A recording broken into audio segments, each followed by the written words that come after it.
یہ ویڈیو قصص الانبیاء کی ایک ایمان افروز سیریز کا پہلا حصہ ہے، جس میں ہم حضرت آدم علیہ السلام کی تخلیق، فرشتوں کا سوال، علم کی فضیلت اور انسان کی ابتدا کا قصہ قرآن و سنت کی روشنی میں آسان اور جذباتی انداز میں بیان کریں گے۔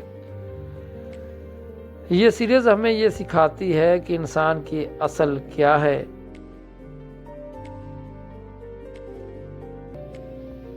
اور اللہ کی اطاعت میں ہی نجات ہے۔ یہ ویڈیو صرف کہانی نہیں بلکہ سبق، ہدایت اور سچ کی آواز ہے۔ بسم اللہ الرحمن الرحیم، اللہم صلی علی محمد وعلی آل محمد۔ ذرا تصور کیجئے، نہ زمین تھی، نہ آسمان کی وسعت، نہ انسان، نہ شعور، بس اللہ کا حکم تھا، میں زمین میں اپنا خلیفہ بنانے والا ہوں۔ یہ ہے انسان کی کہانی، یہ ہے حضرت آدم علیہ السلام کا قصہ۔ اللہ تعالیٰ نے فرشتوں سے فرمایا، میں زمین میں ایک خلیفہ بنانے والا ہوں۔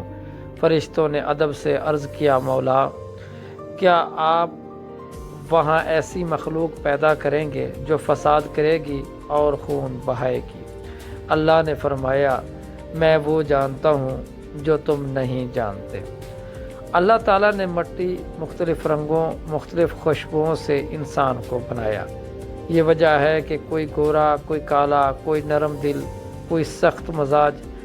پھر اللہ نے اس جسم میں روح پھونکی اور یوں حضرت آدم زندہ ہو گئے۔ ویڈیو میں آگے بڑھنے سے پہلے میری آپ سے گزارش ہے کہ ہماری اس سیریز کو لائک کیجئے اور میرے چینل کو سبسکرائب کیجئے تاکہ آنے والی ہر اچھی ویڈیو آپ تک پہنچ سکے۔ اللہ نے آدم کو تمام چیزوں کے نام سکھائے، پھر فرشتوں سے فرمایا، اگر تم سچے ہو تو ان کے نام بتاؤ۔ فرشتے بول اٹھے، یا اللہ، ہمیں وہی علم ہے جو تو نے دیا۔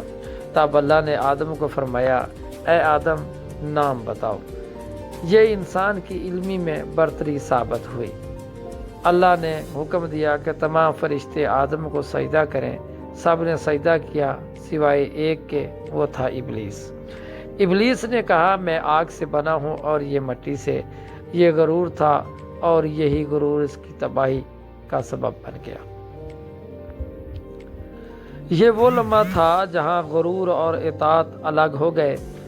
اگلی ویڈیو میں آپ دیکھیں گے کہ ابلیس کو کیا سزا ملی، وہ انسان کا دشمن کیسے بنا۔ یہ جاننے کے لیے چینل کو سبسکرائب کریں، کیونکہ یہ ہے قصص الانبیاء، سچ کی آواز 1122۔